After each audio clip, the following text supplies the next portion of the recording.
स्पष्टच आहे की हे सरकार जनमतातून आलेलं दिसत नाही, नाहीतर तो जल्लोष महाराष्ट्रात दिसला असता. महाराष्ट्रामध्ये जे काही वातावरण आत्ता दिसते ते वातावरण सगळे बघतायत. एक नवीन सरकार आल्यानंतर जल्लोष वाचायला पाहिजे. इथे शोकगळा असल्यासारखं वातावरण आहे. त्यामुळे त्यामुळे कुठलं सरकार या संदर्भात आम्ही आता चर्चा करतो आहोत. आम्ही अनेक जण त्या मार्कडवाडीला पण जायचा आमचा निर्णय होतो आहे. ही चर्चा सगळी झाली. राहुल गांधी स्वतः मार्केटवाडीमध्ये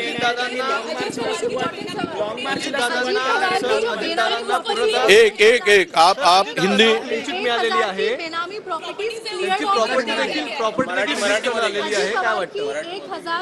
अरे एक एक पूछो, पहले मराठी में बात करो. हाँ, 1000 कोटींची प्रॉपर्टी होती ती रिलीज करण्यात आलेली आहे. आणि त्यांना पूर्णतः त्यांना क्लीन चिट देखील देणार आहे. काय वाटतं या असं आहे? आरोप करणारे आणि क्लीन चिट देणारे एकाच घरात आहेत. त्यामुळे त्यांच्या घरात प्रवेश झाला की ते स्वच्छ होऊन बाहेर पडतो. घराच्या बाहेर दूर राहिला की तो अस्वच्छ होतो. त्याचे कपडे वगैरे धुळाने घाणेने माखलेले दिसतात. पण घरात गेल्यानंतर ते कारण स्वच्छतेचं घर आहे, तिथे सर्व व्यवस्था त्या घरामध्ये आहे. आरोप करायची व्यवस्था आहे आणि आरोपातून मुक्त करायची पण व्यवस्था आहे. त्यामुळे यात काही फार नवल वाटण्यासारखं काही नाही, हे होणारच आहे. देवेंद्र फडणवीस असं म्हटलं त्यांच्या मुलाखतीमध्ये की राज ठाकरेंना आपण महापालिकेसंदर्भात देखील त्यांचा विचार करू, आम्ही सोबत.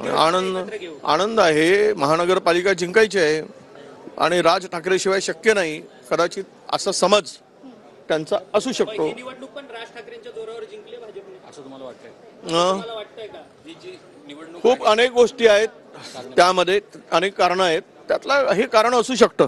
सर, अभी हिंदी में जवाब दे दीजिए सर. हिंदी में जवाब बाकी रह गया है. अजीत पवार की 1000 की जो बेनामी प्रॉपर्टी है उसे क्लियर ऑफ कर दिया गया, एक तरीके से क्लीन चिट दी गई. नहीं, ऐसा है कि भाजपा का मकान ही ऐसा बना है जहाँ पे उनके घर में घुसता है, एंट्री मिलती है तो वो क्लीन होके बाहर आता है. ये कोई बड़ी बात नहीं है. और जो दूर रहता है वो उनके इसमें वो पूरा बुरी तरह गंदा दिखता है, उनके ऊपर कुछ दाग होते हैं. पर इनके आज घर में आने के बाद में सब दाग निकल जाते हैं. ये पूरा दाग धोने का एकमेव मकान कौन सा है तो वो बीजेपी है. ये अभी हिंदुस्तान में प्रूव हो चुका है. Thank you.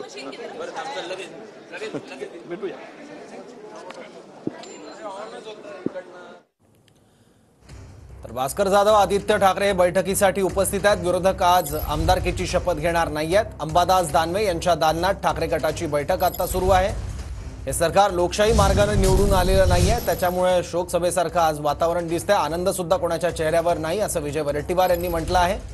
काँग्रेस प्रदेशाध्यक्ष नाना पटोले हे सुद्धा विधानभवनात दाखल झाले आहेत. शपथविधीच्या वेळी विरोधक विधानभवनाबाहेर आले आहेत.